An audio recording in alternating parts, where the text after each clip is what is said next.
Hi friend, ಎಲ್ಲರಿಗೂ ನಮಸ್ತೆ. ನಾವು ಶಾಂತಿ ಕ್ರಾಂತಿ ಫಿಲಮು ರಿಲೀಸ್ ಆಗಕ್ಕೆ 10 ವರ್ಷ ಹುಡುಗಿರು 10 ವರ್ಷ ಹುಡುಗಿ ನಾನು. ಆವಾಗ ನಮಗೆ ಮೊಬೈಲು ಅನ್ನೋದು ಏನೂ ಗೊತ್ತಿಲ್ಲ. ರಣಧೀರ ಫಿಲಮ್ಮು ರಿಲೀಸ್ ಆಗಕ್ಕೆ, ಶಾಂತಿ ಕ್ರಾಂತಿ ಫಿಲಮ್ ರಿಲೀಸ್ ಆಗಕ್ಕೆ ಎಲ್ಲ ನಾನು 10 ವರ್ಷ ಹುಡುಗಿ. ಆವಾಗ ಅದು ಪಾಸ್ ಆಗಿದೆಯೋ ಫೈಲ್ ಆಗಿದೆಯೋ ಅನ್ನೋದು ಕೂಡ ನಮಗೆ ಗೊತ್ತಿಲ್ಲ. ಆವಾಗ ಚಿಕ್ಕ ಹುಡುಗಿ ನಾವು. ಆವಾಗ ಅದು ನಾವು ಆವಾಗ ಹೋಗಿ ಥಿಯೇಟ್ರಿಗೆ ಹೋಗಿ ಫಿಲಮ್ ನೋಡೋಂಥ ಮಕ್ಕಳು ಅಲ್ಲ. ಈಗ ನನಗೆ 50 ವರ್ಷ ಆಗಿದೆ. ಆ ಫಿಲಮ್ ಬಂದು 40 ವರ್ಷ ಆಗಿದೆ. ಈಗ ಎಲ್ಲರೂ ಸೇರಿ ಎಲ್ಪ್ ಮಾಡೋಣ, ಮತ್ತೆ ಅದು ಪಾಸ್ ಆಗಂಗೆ ಮಾಡೋಣ. ನನ್ನ ಫ್ರೆಂಡ್ಸ್ ಇರ್ಬೋದು, ನನ್ನ ಫ್ಯಾಮ್ಲಿ ಇರ್ಬೋದು, ನನ್ನ ಸಂಬಂಧಿಕರು ಇರ್ಬೋದು, ನನ್ನ ಕರ್ನಾಟಕ ಜನ ಎಲ್ಲನೂ ಆ ಫಿಲಮ್ ಮತ್ತೆ ರಿಲೀಸ್ ಮಾಡಿಸೋಣ. ಆವತ್ತು ಸೋತಿದ್ದು ಫಿಲಮು ಇವತ್ತು ಗೆಲ್ಸೋಣ. ಎಲ್ಲರೂ ಥಿಯೇಟ್ರಿಗೆ ಹೋಗಿ ನೋಡೋಣ. ಎಲ್ಲರೂ ಥಿಯೇಟ್ರಿಗೆ ಹೋಗಿ ದುಡ್ಡು ಕೊಟ್ಟು ನೋಡಿ, ಮತ್ತೆ ನಮ್ಮ ರವಿಚಂದ್ರನ್ ಸಾರು, ನಮ್ಮ ಜೂಲಿ ಮೇಡಮ್ಮು ಮುಖದಲ್ಲಿ ನಗು ತರಿಸೋಣ.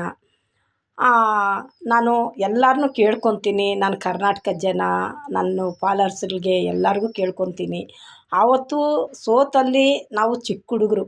ಇವತ್ತು ನಾವು ಇರೋದು 3 ದಿನ ಫ್ರೆಂಡ್.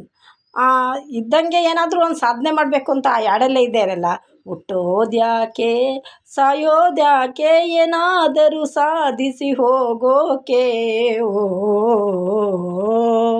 ಅಳೋದ್ಯಾಕೆ ನಗೋದ್ಯಾಕೆ ಎಲ್ಲ ನೋವನ್ನು ಮರೆಯೋಕೆ, ಓ ಅಂತ ಆ ಹಾಡಲ್ಲೇ ಇದೆ. ಅದೇ ಥರ ನಾವು ಇವಾಗ ಇರೋದು 3 ದಿನ.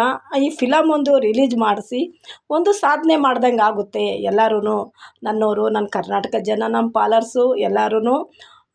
ನನಗೆ ಮಾತಾಡೋಕ್ಕಷ್ಟು ಬರೋಲ್ಲ, ಯಾರೂ ಬೇಜಾರು ಮಾಡ್ಕೋಬೇಡಿ. ನಾನು ಹಳ್ಳಿನಲ್ಲಿ ಹುಟ್ಟಿರೋದು, ಹಳ್ಳಿ ಭಾಷೆ ಮಾತಾಡ್ತೀನಿ.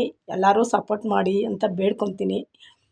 ಇದೇ ನನ್ನ ಕಡೆಯಿಂದ. ಈ ಸರಿ ಅದು ರಿಲೀಸ್ ಆಗಿ ಪಾಸ್ ಆಗಿದೆ ಅಂದರೆ ಮಕ್ಕಳಿಗೆ, ಅವರು ಚಿಕ್ಕ ಮಕ್ಕಳನ್ನ ಹಾಕ್ಕೊಂಡು ಫಿಲಮ್ ಮಾಡಿದ್ದಾರಲ್ಲ, ಆ ಮಕ್ಕಳಿಗೆ ಏನಾದರೂ ನನ್ನ ಕೈಲಾಗಿದ್ದು ನಾನು ಹೆಲ್ಪ್ ಮಾಡ್ತೀನಿ. ಒಂದು ಬುಕ್ಸು, ಪೆನ್ನು, ಇಲ್ಲ ಊಟನೋ ಏನೋ ಒಂದು, ಎಷ್ಟು ಮಕ್ಕಳಿಗೆ ನನ್ನ ಕೈಲಾದಷ್ಟು ಸಾಧ್ಯ ಆಗುತ್ತೋ ಅಷ್ಟು ಮಕ್ಕಳಿಗೆ ನಾನು ಹೆಲ್ಪ್ ಮಾಡ್ತೀನಿ.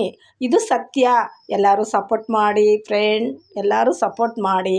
ಎಲ್ಲರೂ ಥಿಯೇಟ್ರಿಗೆ ಹೋಗಿ ಫಿಲಮ್ ನೋಡೋಣ, ಮತ್ತೆ ಅವ್ರನ್ನ ಗೆಲ್ಸೋಣ, ಮತ್ತೆ ಅವ್ರ ಮುಖದಲ್ಲಿ ನಗು ತರಿಸೋಣ. ಎಲ್ಲರಿಗೂ ಧನ್ಯವಾದ.